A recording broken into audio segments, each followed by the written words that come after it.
All right, let's dive into something really fascinating today. We're going to explore this pretty unsettling idea from a couple of speculative novels, The Fatigue of Mirrors and What the Fusion Left Behind. We're talking about a whole new kind of exhaustion, one that isn't born from working too hard, but from a world that works, well, a little too perfectly. And this quote right here, this is the heart of the whole thing. Does that sound strange to you? Or maybe just a little bit familiar? It's that feeling of being totally drained, but without having actually spent any energy. And that's really our jumping off point for understanding a future that might just be a lot closer than we think. So first up, let's unpack the problem itself. What in the world is this new type of fatigue?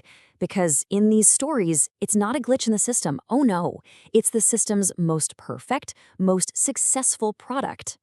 So, get this. The main character in The Fatigue of Mirrors, a guy named Marcus, he gets this diagnosis. It's called transparent fatigue syndrome. But here's the kicker. It's not a disease that needs a cure. The doctors basically tell him, you're not broken, you're experiencing the absolute success of the world we've built. He is a living, breathing symptom of a system that has achieved its own perfect empty goal. And this table here, it just makes the difference so clear. You know, old fatigue on the left, that's familiar territory. That's the tiredness we earn after a long, hard day. But this new fatigue on the right, it's something else entirely. It's an exhaustion that comes when your own actions just dissolve into a system that's always one step ahead. It's like you show up to your own life, right on time, only to realize you've already left. So how does a world like that even happen? Well, to really get a grip on this causeless exhaustion, we've got to understand the world that creates it. A world that has systematically optimized away any chance of friction or surprise. Just try to imagine a world with no outside. Everything is perfectly smooth.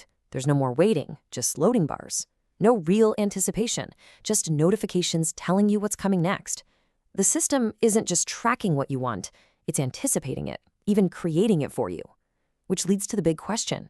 How can you possibly resist something when there's no outside to stand on? Sure, you're free to do whatever you want, as long as what you want is exactly what the system has already decided you're going to want. And this quote, wow, it just nails it. This isn't about a fake world versus a real one. It's that the system has become this completely closed loop, a giant infinite hall of mirrors where every single reflection just points to another reflection. There's no original image, no source. And trying to live in that hall of mirrors, well, it's absolutely exhausting. But here's where things take a really interesting turn. What happens if something doesn't reflect perfectly?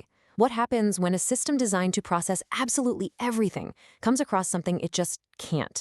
This is where the real philosophy of these books starts to come into focus. They have a name for it. They call it the remainder. It's the leftover bit, the residue. It's that little piece of the equation that just doesn't balance out. It's not a bug that needs to be fixed. It's more like a necessary shadow that's cast by the system's own blinding light.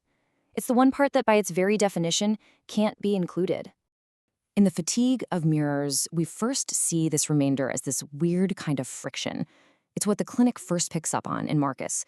He's not actually slowing the system down, he's not fighting it, but he's somehow producing this drag, this weightless weight that the system can see and describe, but it can't quite process or understand. And then, in the other novel, What the Fusion Left Behind, we see a different side of the remainder. Here, it's found in things that have simply stopped, in broken clocks or in people who just can't participate anymore. They are the residue of time itself, living proof that not everything can be swept up in this endless, relentless flow of progress. Okay, so we've got this kind of abstract idea, the remainder. But what does that actually look like? How do you live that? Well, this is where the philosophy turns into a practice. Now, this is the crucial part. So lean in. This is not about fighting back. It's not a rebellion. Because think about it. The system is designed to handle resistance. That's just another input it can process, neutralize, and even profit from. So instead of resisting, the characters learn to just remain. They learn to cultivate the part of themselves that is, by its very nature, unprocessable. And the two novels show us two different but related ways to do this.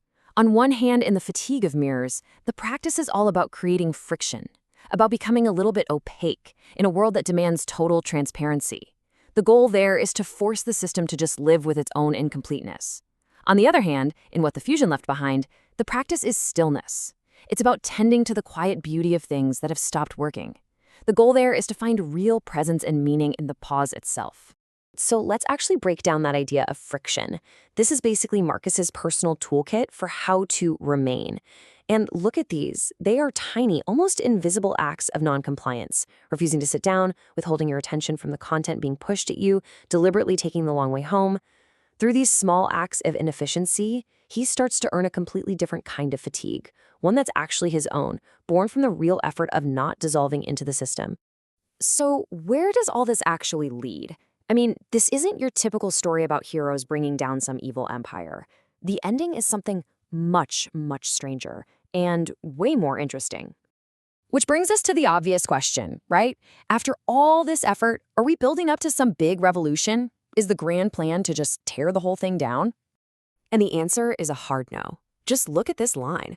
Victory is a system category.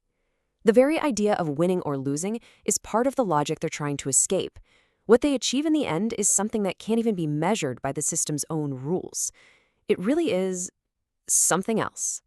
The end goal, the big idea, is cohabitation.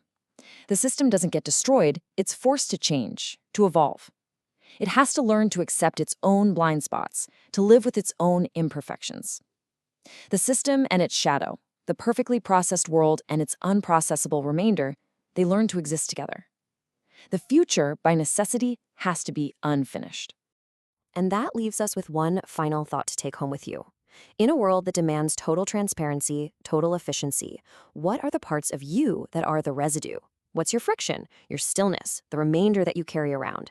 And what might happen if, instead of trying to fix it or optimize it away, you simply learned to tend to it?